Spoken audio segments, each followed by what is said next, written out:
Futebol de Verdade com António Tadeia.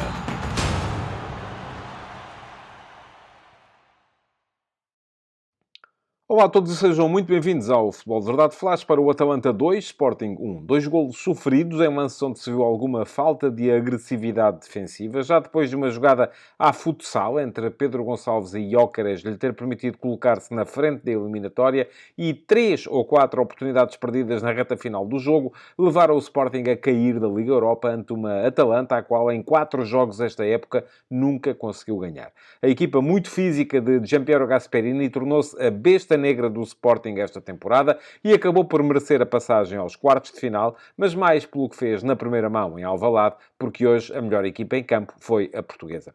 Os Leões controlaram melhor todos os momentos do jogo, mas acabaram vitimados por uma questão de eficácia e definição. Suportaram bem o assédio adversário numa primeira parte que acabaram em vantagem, graças ao golo de Pedro Gonçalves, mas voltaram atrasados para o segundo tempo, sofrendo o empate logo ao fim de 35 segundos. Viram-se depois em desvantagem durante um período de indefinição da partida e, por fim, protagonizaram 20 minutos de supremacia. Nesse período, Edwards desperdiçou 2 lances de golo e Paulinho outros 2. Podiam bem ter chegado ao prolongamento, ainda que essa meia hora extra pudesse ser o cabo dos trabalhos, na perspectiva da recuperação para o jogo com o Boa Vista no domingo. Ao contrário do que tinha sucedido em Alvalade, o Sporting conseguiu evitar muito bem a pressão individual dos italianos a meio campo, com as recepções orientadas da Hjulmand e Bragança a levarem bem a equipa para a frente. Só que os verde-brancos falhavam muito nas ligações com o ataque, onde só Gyökeres recebia passos progressivos. Trincão e Edwards mostraram muita falta de dimensão física e eram constantemente batidos em antecipação, levando a perdas de bola e às transições rápidas com que os italianos mais ameaçaram as redes de Israel. O início do jogo mostrou isso mesmo, com as melhores ocasiões italianas a saírem de bolas ganhas na frente. Uma recuperação de Miranchuk, logo aos 3 minutos, deu a Scamacca o primeiro remate do jogo, para a defesa de Israel. Mais à frente, aos 14, em cruzamento de Holm, foi a vez de Kolasinac se impor no ar e cabecear ao lado. Mas o Sporting conseguiu, a partir daí, assentar o seu jogo, ligando bem com os médios e só falhando na tal ligação à frente. Ainda assim, marcou. Pedro Gonçalves teve bola a meio do meio-campo ofensivo, entregou-a a Gyökeres, que de costas para a baliza a controlou na sola da bota e a fez deslizar para trás para a corrida de pote que bateu Musso no 1-1. Pedro Gonçalves lesionou-se nesse lance e Amorim recorreu a Bragança. A troca até levou a equipa a melhorar na consolidação do seu jogo, ainda que piorasse na chegada às zonas de finalização. O Sporting foi para o intervalo com o jogo controlado, mas chegou tarde à segunda parte. Saiu com a bola, teve um lançamento lateral a seu favor, mas mesmo assim conseguiu levar o gol do empate ao fim de 35 segundos. A bola chegou a Ederson, que meteu o cruzamento na área. Miranchuk beneficiou de muito espaço entre Inácio e Diomande para atacar, mas não lhe chegou. Santos Justo tentou o corte, mas também não o conseguiu. E ao segundo poste, Lukman antecipou-se a esgaio e empurrou. Foram muitas falhas num lance só. Inácio ainda teve a oportunidade de colocar os Leões outra vez na frente, aos 54 minutos, mas falhou o encontro com um bom cruzamento de Edwards, que apareceu aí, finalmente, na partida. E 5 minutos depois, a Atalanta voltou a marcar. Foi mais um mau passo dos Leões. A bola chegou a Scamacca, que tabulou com Miranchuk e rematou para golo, à frente de Santos Justo. A Atalanta podia já especular com o jogo, como gosta, porque estava pela primeira vez em vantagem na eliminatória. E Amorim arriscou. A junção das duas coisas levou ao tal período de supremacia leonina e às ocasiões falhadas para forçar pelo menos o prolongamento. Catamo chutou para fora aos 78 minutos quando ia à procura do ângulo superior da baliza italiana e isolou Edwards na cara do guarda-redes aos 84, mas o inglês deixou escapar a bola. Aos 86, foi a vez de um passe a rasgar de Bragança pôr Paulinho na cara de Musso. O avançado assustou-se com a mancha do guarda-redes e meteu-lhe a tentativa de chapéu nas mãos. E não era tudo. Aos 89 minutos, Paulinho encontrou o fim de um cruzamento de Edwards, mas cabeceou para fora. E um minuto depois, Nuno Santos forçou Musso a uma defesa para a frente, surgindo Edwards, com a baliza à sua mercê, a dar na bola, mas por cima da barra. O Sporting acabava com mais bola, 59% a 41%, e mais golos esperados, 1.4 contra 1.2. Mas perdia o jogo e saía da Liga Europa afastado por uma equipa que o suplantou, sobretudo na dimensão física e numa maior capacidade para ser concreta.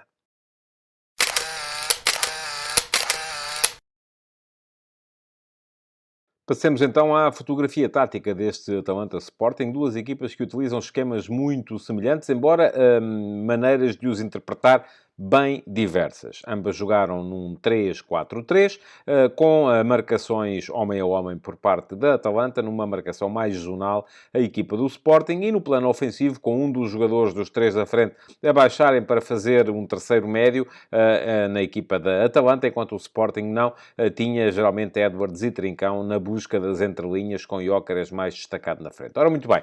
A Atalanta fez 7 mudanças relativamente ao jogo do último fim de semana contra a Juventus, que empatou 2-2. Trocou o guarda-redes, Carnesecchi, por Musso. Atrás trocou um dos centrais, Scalvini por Kolasinac, trocou ainda um dos...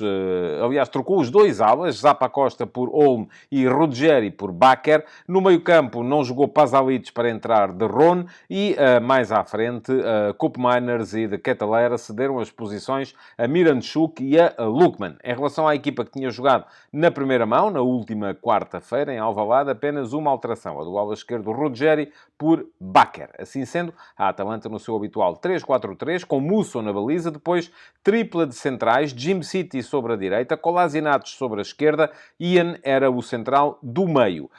O quarteto de meio campo tinha Holm como ala direito, Bakker como ala esquerdo, De Roon e Ederson como dupla de médios, e mais à frente Miranchuk atacava pela direita, Lookman pela esquerda e Scamacca era o ponta de lança. Já vos disse que no plano ofensivo aquilo que acontecia era que geralmente um dos médios baixava para presidir ao início da organização ofensiva. Jim City abria na direita, Kolasinac abria na esquerda e ou Ederson ou De Roon baixavam para fazer o início da organização ofensiva ao lado de Ian, com Olm e Bakker bem projetados, e depois era Miranchuk quem baixava da zona ofensiva para fazer dupla de médios ou dupla de referências à frente desta saída de bola, ao lado do médio que não tinha baixado. No ponto de vista defensivo, aqui, isto enquanto Lookman jogava sempre bem aberto no lado esquerdo do ataque, Miranchuk baixava da direita para formar dupla ou com De Roon ou com Ederson, dependendo daquele que não tinha estado no início da organização ao lado de Ian. No plano defensivo, era marcação individual a todo o campo. E era mesmo cada um ao seu. Scamacca tentava impedir Diomande de sair, Miranchuk estava em cima de Gonçalo Inácio, Lookman em cima de Santos Justo, Bakker encostava em Esgaio, Holm em Mateus Reis, Ederson em Hjulmand, De Roon em Pedro Gonçalves, e depois, mais atrás, Kolasinac e Jim City seguiam Edwards e Trincão, e Ian tinha a seu cargo o seu compatriota Gyökeres. Olhamos então para o Sporting, que entrou no seu 3-4-3 habitual, com 6 alterações relativamente ao jogo da primeira mão. Quaresma por Santos Justo e Coates por Inácio na tripla de centrais. Quandredi e Morita, os dois médios que jogaram então de início por Pedro Gonçalves e Hjulmand, e ainda Catamo por Esgaio na ala direita e Paulinho por Gyökeres no ataque. Em relação ao jogo do último fim de semana contra o Arouca, foram também 4 as alterações feitas pela equipa de Ruben Amorim. Não jogou Quaresma para entrar Santos Justo, não jogou Coates para entrar Gonçalo Inácio, não jogou Catamo para entrar Esgaio e não jogou Morita para jogar Edwards, forçando o recuo de Pedro Gonçalves para a zona de meio campo. Assim sendo, o Sporting com Israel na baliza, depois tripla de centrais com Santos Justo sobre a direita, Diomande no meio e Inácio sobre a esquerda. O quarteto de meio campo tinha Esgaio a jogar na ala direita e Mateus Reis na ala esquerda, com Pedro Gonçalves e Hjulmand a formarem dupla de médios. Mais à frente, Edwards e Trincão eram os jogadores que procuravam baixar nas entrelinhas para receberem apoio, enquanto Gyökeres era o avançado centro e procurava quase sempre as tais desmarcações de ruptura para ir receber na profundidade, tentando assim esticar o jogo da equipa. O Sporting, quando começava a atacar, geralmente fazia-o e procurava chamar a pressão da Atalanta, jogando entre Israel e os dois centrais exteriores, Santos Justo e Inácio, fazendo-o avançar Diomande mais para a frente, exatamente para tentar forçar que ele recebesse a bola nas costas de Scamacca, mas Scamacca estava sempre atento e procurava impedir que isso acontecesse. No entanto, o Sporting nunca teve muitas dificuldades para sair a jogar desde trás, ligava quase sempre bem com os médios, a sua maior dificuldade era mesmo depois meter a bola nos homens da frente, sobretudo porque Trincão e Edwards não tiveram uma noite feliz e muitas muitas vezes se deixaram antecipar e conduziram a perdas de bola por parte da equipa.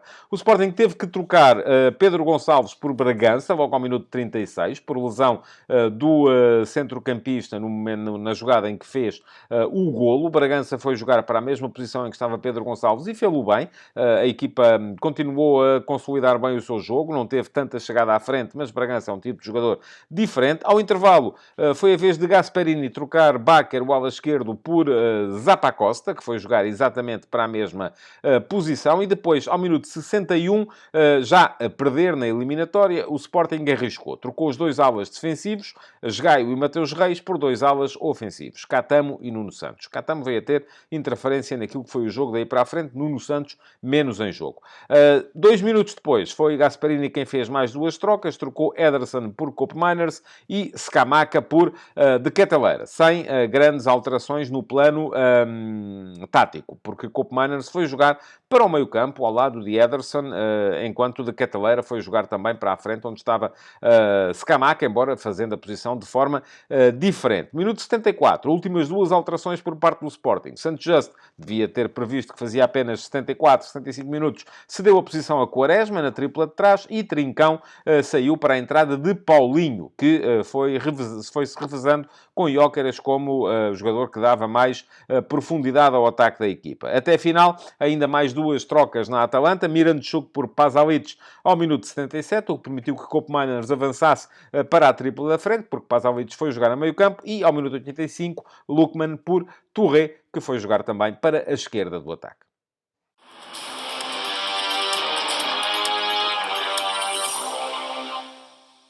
À medida que vai estando mais jogado, o franco-israel tem estado a melhorar o seu rendimento na baliza do Sporting. Hoje fez um punhado de boas defesas e, curiosamente, as melhores até em lances que acabaram interrompidos pela equipa de arbitragem por posição irregular no seguimento das jogadas. Mas parece estar a ganhar a posição, fez um bom jogo, apesar dos dois golos sofridos. Santos Just teve também bons pormenores, sobretudo na forma como anulou Lookman, que era quem caía mais na sua área de ação, embora Lookman tenha acabado por fazer um golo, mas no momento em que estava com Gaio, mas ainda assim os três melhores jogadores da equipa do Sporting foram os médios, Hjulmand, Bragança e Pedro Gonçalves.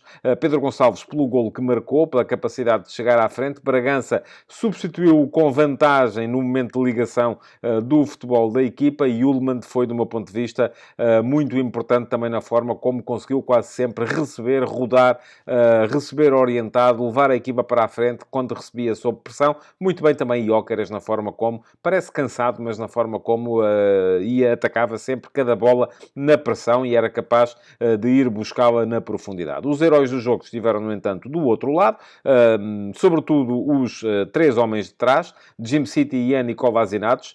Ian com mais dificuldades para lidar com Gyökeres, mas Jim City e Kolasinac foram duas das razões pelas quais Trincão e Edwards fizeram jogos tão fracos na equipa do Sporting, mas também os homens da frente. Scamacca voltou a ser um problema para a defesa do Sporting e parece-me que o herói do jogo para mim foi Miranchuk, pela forma como foi sempre capaz de meter inteligência na ligação da Atalanta nos últimos metros.